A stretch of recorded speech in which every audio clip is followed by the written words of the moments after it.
Matthew chapter 7. I'm going to read from the New American Standard Bible, and I'm going to read 1 through 6. Just a little short section that we're going to look at today. But 1, as you can see from the title slide up there, I assume, I'm going to have to back up every now and then and know what you're all looking at, is a controversial passage. It is also, and has been for the last nearly 10 years, one of, and some years, the most searched for scriptures online. So like YouVersion releases their stats every year, Bible Gateway does as well, and Google does as well. And this ranks up there, usually 1 or 2, sometimes number 3, in most searched for passages. It is, I think, one of the most quoted passages in the American culture. You know, it's kind of funny. Those things change when you go different places. People have their minds on other things. But Americans don't want to be judged because they're not looking it up for what it was written for, right? He didn't say, don't let people judge you. He said, do not judge. Do you see the directional difference that's going on there? But we like to quote it to other people, right? It's just like we sing Just As I Am, but we sing it like it's just as this guy 3 seats over is. Okay, we do the same thing with this passage. So we're going to look at it today as Jesus intended it to be looked at. And I'm not saying I'll perfectly convey all of that because none of us do, but that's going to be our focus, and we're going to try it, okay? We're going to do a little bit of exegesis today where you dive into the text and try and pull out exactly what he was trying to get us to see. So let's start with the reading, and that's all on one slide. So if my clicker goes, there we go. Y'all can follow along if you want to see like the exact same wording. Do not judge so that you will not be judged. For in the way that you judge, you will be judged. And by your standard of measure, it will be measured to you. Why do you look at the speck that is in your brother's eye, but do not notice the log that is in your own eye? How can you say to your brother, let me take the speck out of your eye, and behold, the log is in your own eye? You hypocrite. First, take the log out of your own eye. Then you will see clearly to take the speck out of your brother's eye. Do not give what is holy to dogs, and do not throw your pearls before swine, or they will trample them under their feet and tear you to pieces. Now you may be thinking, I don't think that last verse went with that. It does. Okay, we'll come to that. That'll be at the end, just like where Jesus put it. But it does. This all is actually part and parcel together. We quote these things like they're separate, and they're not. They all go together. It's going to be interesting how they do. But first, let's look at what the command was. Very simple, 3 words. Do not judge. Now, some commands are difficult to parse, right? It's hard to figure out. Well, but what did he really mean for us to do? For example, when you look in 1 Corinthians and you get instructions about, do you wear a hat? Do you not wear a hat when you're praying? Do you wear a veil? Do you not wear a veil? Some of those things are cultural. Some of them were legal within the Roman Empire. Some of those had other things that were going on with them. Some things were affected by Jewish tradition and culture. And so we read that and we're like, I'm not sure exactly what part of this am I supposed to still do. But this one, I think that's pretty clear. It's like don't light a match at the gas station. It makes a lot of sense. Do not judge. That's the command, right? So that part is pretty simple. I apologize, and I'm just going to turn my back to you every now and then. I really just cannot see what's down there. So there are 2 ways that we will interpret this, because even when it's this simple, do not judge, what does he mean? It gets a little confusing because there are other passages where God tells us to use judgment and discernment. There are passages where he commands us to judge. Well, now how can I be commanded to judge when I've been told here in verse 1, do not judge? Again, the current American way is simply you don't judge. Ever, under any circumstance, you don't judge. I said American because that's not what Jesus is saying, but that's what we say. Okay? You never, ever, ever, ever, ever make a judgment. You don't say anything is wrong. You don't say anything is bad. You don't say anything shouldn't have been done. You don't say anything shouldn't have been said. That's what we say. We say it mainly when it's about us because we all know that we do say things, we do think things, and we do make judgments, right? It's a tough one. I get it. But We need to understand the word. So it's up there. I think I did this one. Everything is just up there at once to make it easy. It's a lot of text, I know. But there are two ways it can be interpreted. The first one is what's happening in this passage. And I got my definitions today, especially this first one, from Bill Mounts. And if you ever want to look at biblical words and dive into what does that mean, and, sometimes it does help to look at the Greek, even though I don't like to mention it too much because I'm not trying to impress anybody because I'm not a Greek scholar. But Bill Mounts is a really, really good resource. So you can go to billmounts.com. I'm saying this because only like the first two rows, and these people on this one can't see it, can read that small text that's at the bottom up there for the reference. But it's really good. You go to Bill Mounts, you put in the word, you put in the passage, and he shows you exactly, here are all the ways this word breaks down. In this passage, it is that number one bolded definition. And it means very simply to judge, to assume censorial power over, and to call to account. It's a great way to word that. I never would have worded myself to assume censorial power over. I don't talk like that. But it means to judge. That's the way I would say that. It means that you think you are judge and jury. And I assume the right to be able to look at what you're doing and to look at your life, and for me to censor what you say, to determine whether or not it was the best thing to do. And I'm the one who is determining, did you do that right? And we all do it. We're not supposed to, that's true, but we all do it. And this is what he's getting at when he says, do not judge. Do not assume the place of the judge's seat. That is one person's job, and you aren't him, and I am not him. That's Jesus. Jesus is the only one who rightfully and righteously sits in judgment on anybody and on anything that anybody does. Okay? So when he says don't judge, that's what he's talking about. Do not sit in my seat. Don't do it. Okay? That's my job. Don't take my job. And that is hard to do, in part because we also feel at times that we are supposed to say when something is wrong and when somebody is being mistreated and when justice is not being done.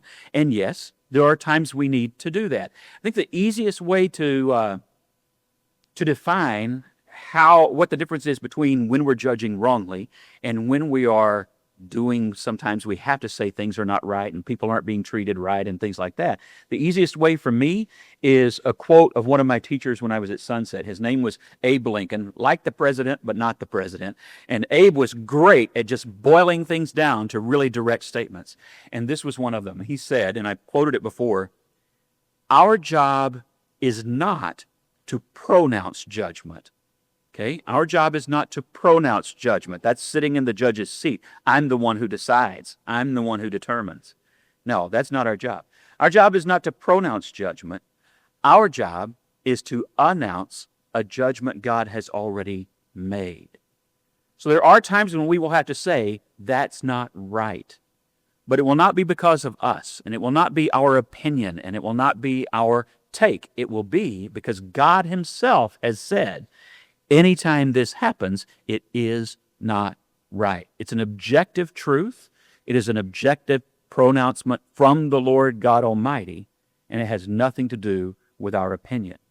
And we have to be careful that when we communicate that in a way that they understand and that we keep ourselves humble and show that I'm not saying one way or the other, but let's look and see what God has said. Sometimes you have to do it that simply. It's the only way you can get yourself out of the way. You just take them to the passage and say, listen, let's see what God says about this. And we read the passage together. I had a good friend, back when we were up in New York. Neither one of us lives there now. But we were having coffee one day, and we were talking about some things going on in his life. And he asked on this particular, I won't get into it, this particular moral question, is it right for me to do this? And I had to say, I knew the answer, I felt, but I said, well, let's just look at what the scriptures say.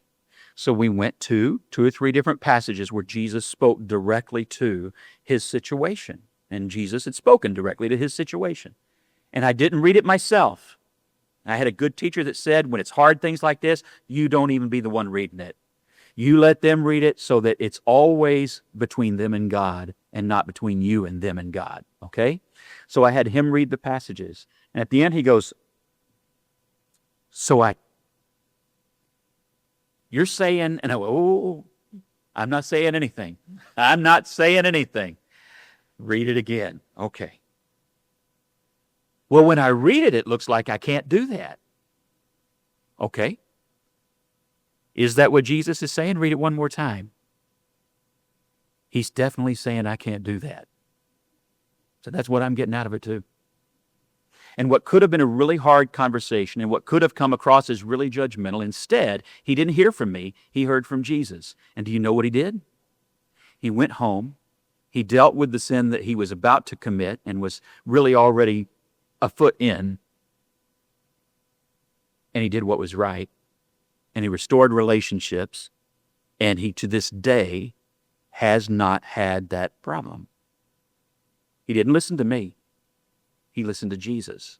And that's how you have to kind of discern the difference, and discerning is judgment, isn't it? That's how you have to discern the difference between where Jesus is telling us do not judge and when you need to share with somebody something that may not be right, that is happening or is about to happen and needs to stop. You let Jesus handle it, and Jesus will. His word is powerful. Convicted that man in a way that I couldn't have done, and worked in something in him in a way that I couldn't have done. It wasn't my place. It was God's place. Let him have it. That can be hard when it's things you're deeply committed about, and maybe you have very strong feelings. Maybe it's something where you yourself have been hurt by the other person's actions. That can be very difficult. Do the difficult thing. Let God be the one to sort it out. This is why in Galatians 6, when he says that if somebody is caught in a sin, you who are spiritual should go and restore him. But he doesn't just say go and restore him. He says go and restore him gently. Let God do the work. You don't have to go and hammer them. You go and restore them gently. And he says, but watch yourself, lest you also may be tempted. And that temptation, more often than not, is actually for us to sit in the judgment seat and to go as the fixer instead of going as the encourager and the helper and the brother or sister in Christ. Okay? So go gently and let God do the work. You don't need to do any of the judgment. That second part, which you may have already read, we'll come to a little bit later because that's the other definition, and Jesus, of course, does speak to that, and actually, in a way, speaks to it here. Now, he also has something that I put up there as, this is for your own good. And I heard my parents' own voice, right? When I was typing that, I was like, good night. Why does it feel like I'm about to give a spanking? He has done this. This is for your own good. But we need to know, why did Jesus say, do not judge? And it's the second part of verse 1. And it's the part that we kind of maybe look at in a funky way. So let's straighten it out. Why is he telling us that? Because it's the truth. It's the truth. It's for our own good. If you judge, what happens to you? You get judged. And it's so true. It's so foundational. He says it twice because then he repeats himself in a little bit longer here in verse 2, where he says, for in the same way that you judge, you will be judged, and by your standard of measure, it will be measured to you. Okay, this is not a threat. It's not something he says to try and get, you better do the right thing. He's actually trying to warn us and tell us, listen, like the laws of physics, this stuff is set into place. And when you judge other people, the spiritual law, just like the laws of physics, says you will be judged in the same way. It's only fair, isn't it? That's only justice. That if I set up a standard and start measuring everybody by it, I have to live up to the same standard. And how many of us actually live up to the same standard that we're judging everybody else by? Do you have expectations of people that you would not be happy with if they started to flip those same expectations on you? You expect kindness you don't give to them?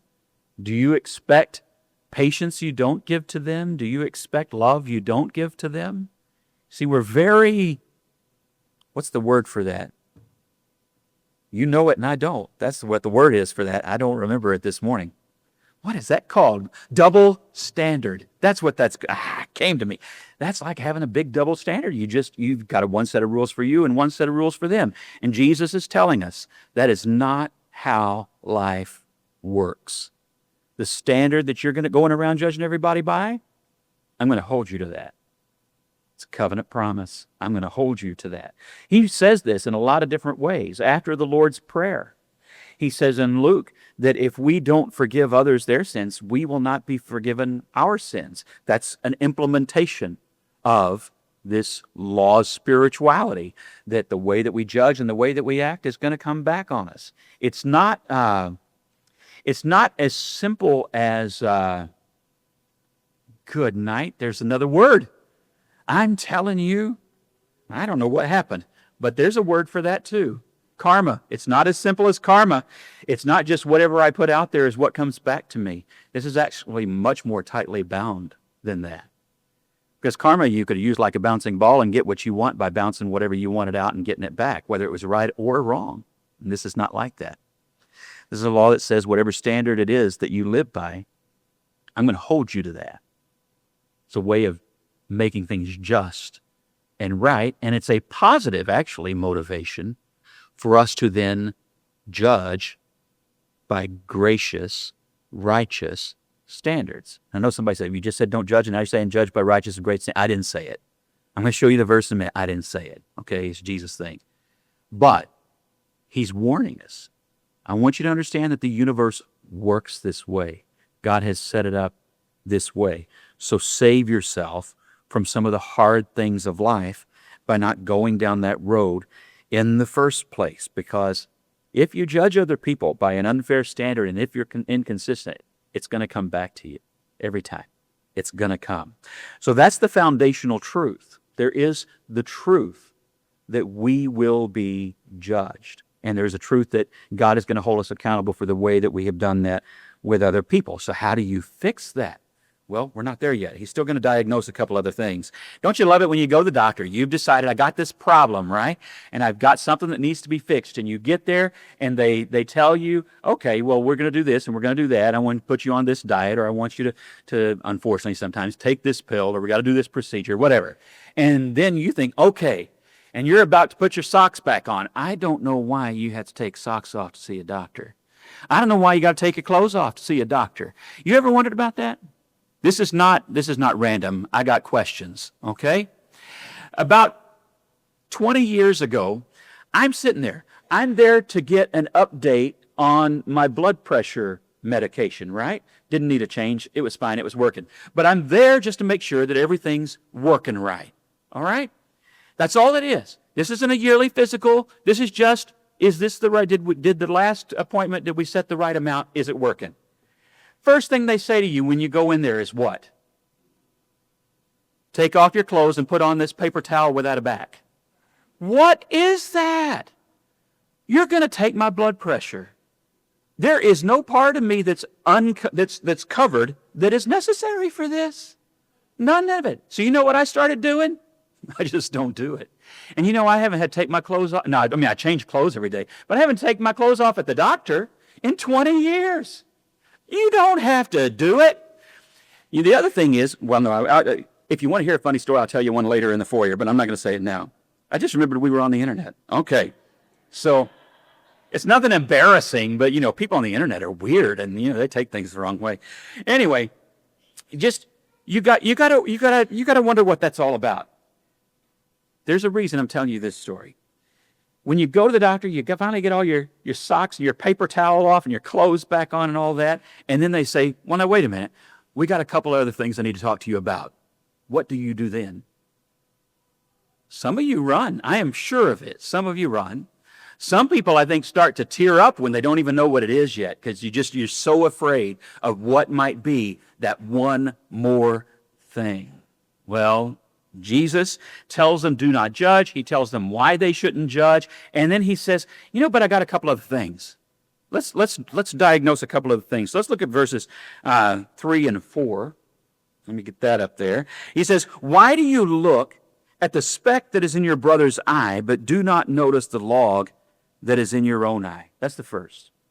Why do you look at the speck in your brother's eye, but don't notice the log in your own eye? And this is a little bit of Jesus's sense of humor, right? Because it's a funny image. I didn't put pictures up today, but it's a funny image. You got somebody sitting there trying with tweezers to help somebody get this splinter. Meanwhile, they're batting their head in with a railroad tie. That's kind of what I picture. And it's ridiculous, but isn't that just what we do? In fact, it's usually the deeper our problem is, the more we nitpick with everybody else. Isn't that true? And we get so picky and we get cranky and all that. And when you're dealing with a huge problem, and it doesn't even always have to be sin, okay? He doesn't say that it's necessarily sin. It's a log in your eye. That log in your eye may be pain, spiritual, emotional, even physical pain. People who deal with long-term, terrible pain encounter some spiritual struggles. Our bodies and our hearts and our souls are so tied together that it affects how we handle things, and we deal with things badly sometimes in those moments. Some of us, the way we deal with pain, even just physical pain, makes us spiritually weak, cranky, angry, bitter. It happens. Some of you know that struggle. And so whatever it is, you've got to deal with that, he says, first. But he first just diagnoses and says, what are you doing that for? Stop and think for a second. Before you dig into this other person, is there something between, this is Jesus talking, not me, is there something between you and me that we need to deal with? Is there something between me and God that I need to deal with? He says, because it looks to me like you're batting people in the head with your own log every time you nitpick at all that stuff. Every time you gripe and complain. That's why griping and complaining in Scripture is sometimes compared to eating each other alive. He's saying, stop and realize, brothers and sisters, we do this. And we need to be careful that this is not the way we're living all the time. Verse 4, he goes on and says, or how can you say to your brother, let me take the speck out of your eye, and behold, you can kind of hear him, right? And I think I wouldn't say behold in our modern language, but he says, behold, the log is in your own eye. It's like he's saying, well, look at that. I think there's a bit of humor when he says this. I don't think it was behold and behold. I think it was more like, what are you doing? He says, how can you say to your brother, let me take the speck out of your eye? And, well, would you look at that? You got a log in there, brother. I think he said it with a bit of cheek in his voice. It's a British thing, a little bit of a cheekiness in his voice. Because it's ridiculous, isn't it? It's like, go home and do this. Get yourself a baseball bat, duct tape it to your head, and try to play Operation.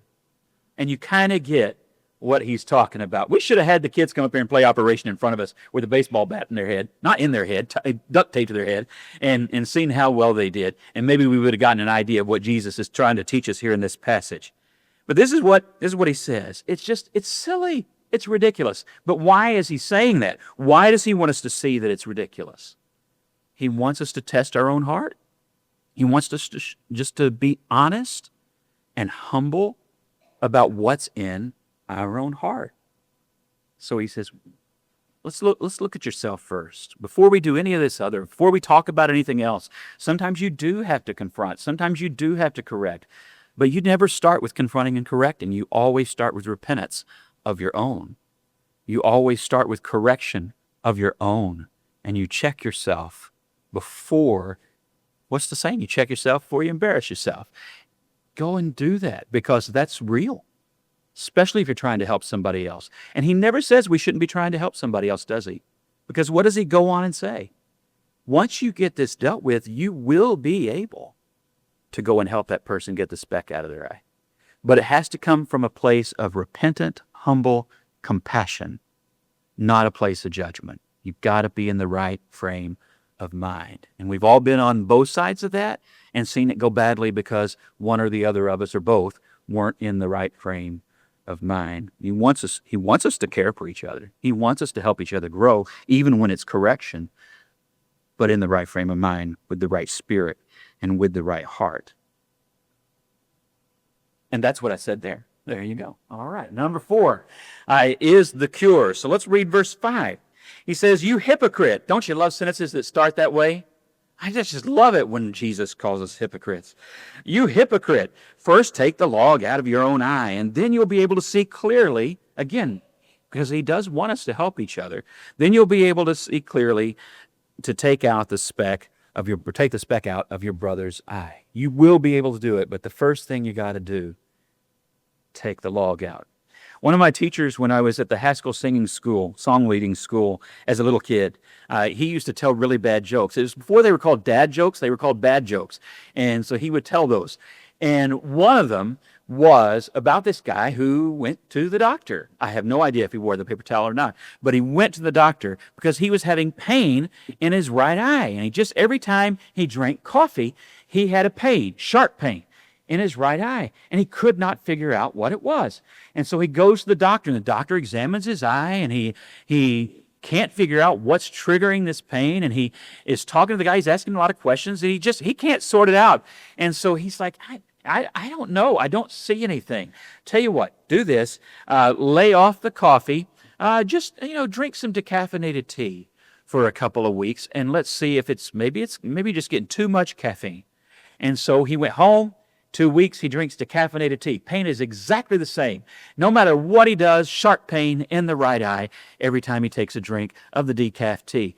And he can't figure out what the deal is. So he goes back to the doctor for the follow-up, and the doctor says, I don't get it. I am baffled. He said, doctor had an idea. He said, you know what?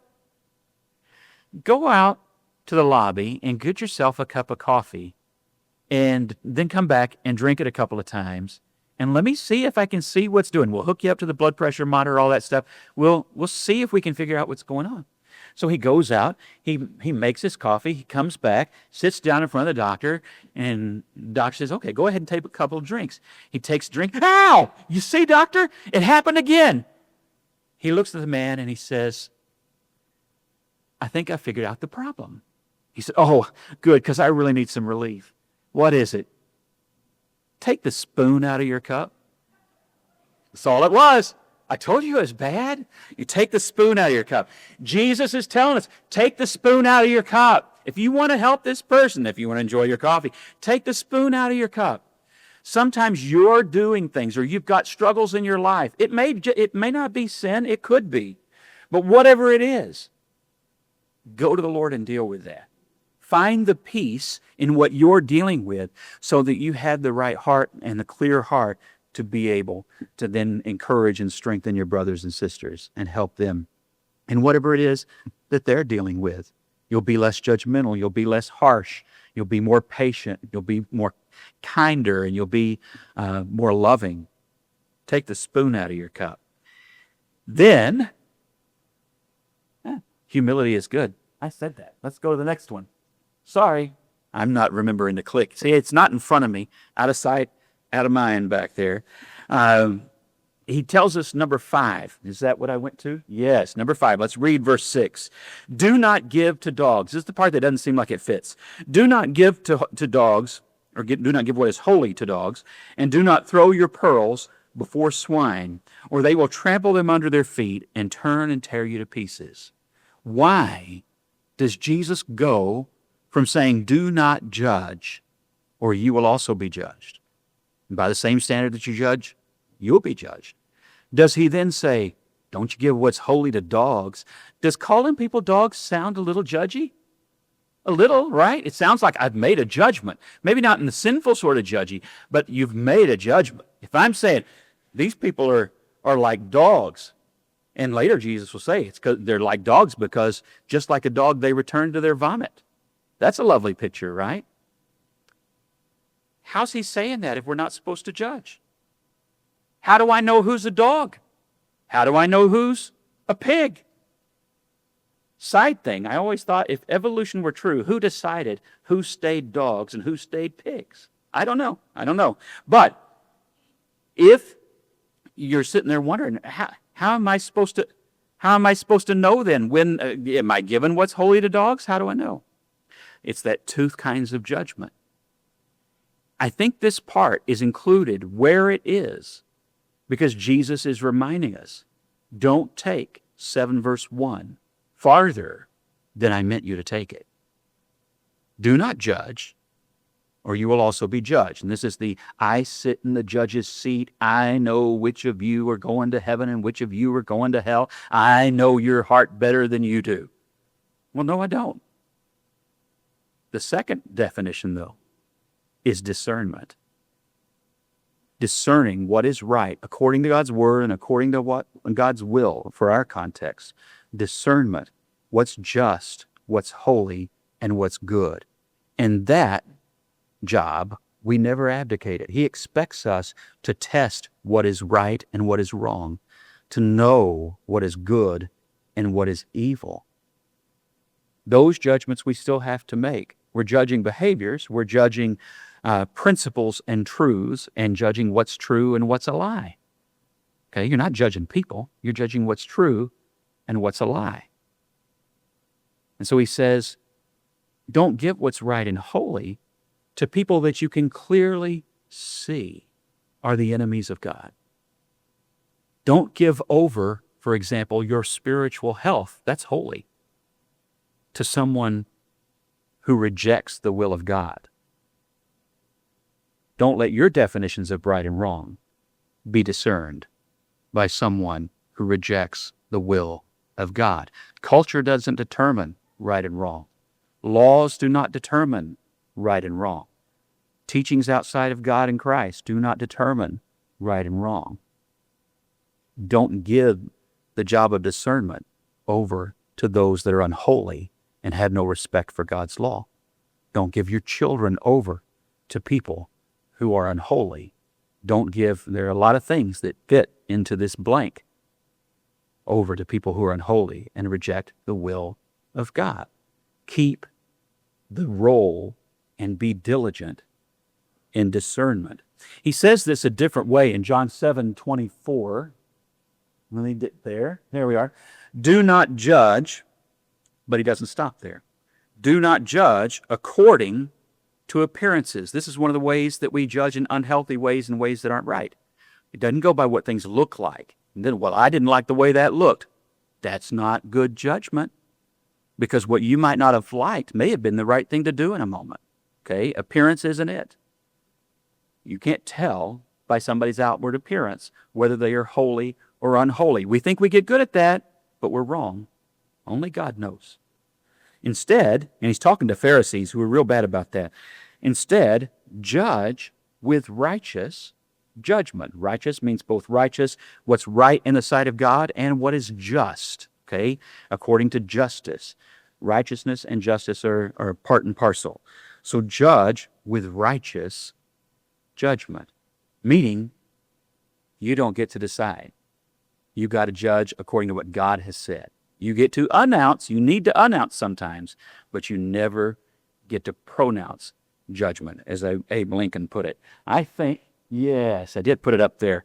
I got to flip a piece of paper to know what's, look at that.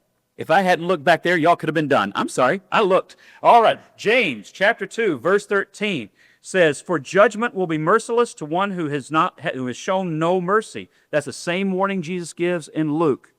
You don't forgive, you won't be forgiven. You don't show mercy, you won't be given mercy. But what does he say in red? He didn't say it in red, but I made it red. Mercy triumphs in judgment. Why? Which would you rather have?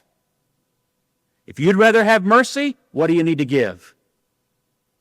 Oh, thank you, Becky. That kind of scared me how silent that was. If you want mercy, what should you give?